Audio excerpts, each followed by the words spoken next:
السلام عليكم ورحمة الله وبركاته. الحمد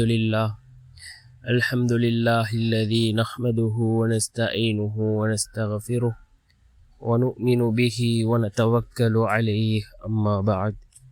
அன்பிற்குரிய அல்லாஹ்வின் நல்லடியார்களே, அன்பு சகோதரர்களே, நாம் தொடர்ச்சியாக பார்த்து வரக்கூடிய துஆக்களினுடைய திக்ருகளினுடைய தொகுப்பில் இன்று நாம் பார்க்க இருக்கின்ற விடயம் என்னவென்றால், இன்றைய தினம் வெள்ளி இரவு நாம் இந்த துஆவை ஓதி அல்லாஹ்விடத்தில் பிரார்த்தனை செய்வோம். நாம் இந்த துஆவை ஓதினால் 12 வானவர்கள் போட்டி போட்டுக்கொண்டு அல்லாஹ்விடத்திலே கொண்டு போய் சேர்ப்பார்கள்.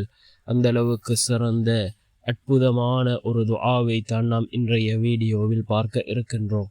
அன்பார்ந்த சகோதரர்களே, அல்லாஹ்வின் நல்லடியார்களே, இன்றைய தினம் வெள்ளி இரவாக இருந்து கொண்டிருக்கின்றது. ஜும்ஆவுடைய நாள். இந்த ஜும்ஆவுடைய நாள் மிகவும் சிறந்த ஒரு நாள், அதாவது நாட்களிலே சிறந்த நாள் இந்த ஜும்ஆவுடைய நாள். ஒவ்வொரு நாளும் ஆரம்பமாகுவது, அதாவது சூரியன் மறைவதிலிருந்து மக்ரிபுடைய நேரத்திலிருந்து ஒவ்வொரு புதிய நாளும் ஆரம்பமாகின்றது.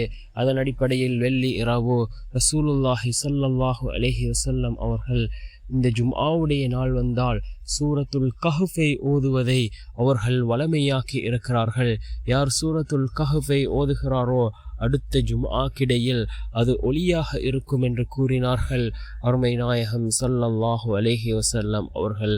அன்பார்ந்த சகோதரர்களே, அல்லாஹ்வின் நல்லடியார்களே, நாம் அல்லாஹ்விடத்திலே பிரார்த்தனை செய்கின்ற பொழுது யக்கீனோடு இஹ்லாஸோடு பிரார்த்தனைகளை செய்வோம். அவ்வாறு செய்யக்கூடிய பிரார்த்தனைகளே அல்லாஹ்விடத்தில் கபூலாகும்.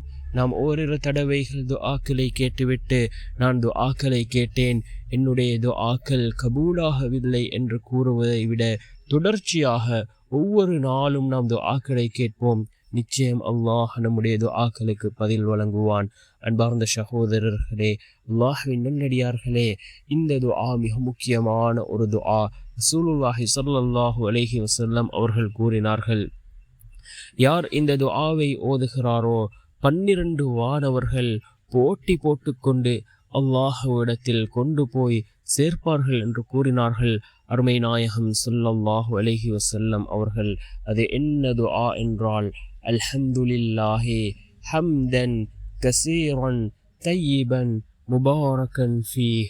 அல்ஹம்துலில்லாஹி ஹம்தன் கஸீரன் தய்யிபன் முபாரக்கன் ஃபீஹ் என்று வரக்கூடிய இந்த துஆ தூய்மையும் வளமும் வாய்ந்த அதிகமான புகழ் அனைத்தும் அல்லாஹுக்கே உரியது என்று பொருள்படக்கூடிய இந்த துஆவை யார் ஓதுகிறாரோ 12 வானவர்கள் போட்டி போட்டுக்கொண்டு அல்லாஹ்விடம் கொண்டு போய் சேர்ப்பார்கள்.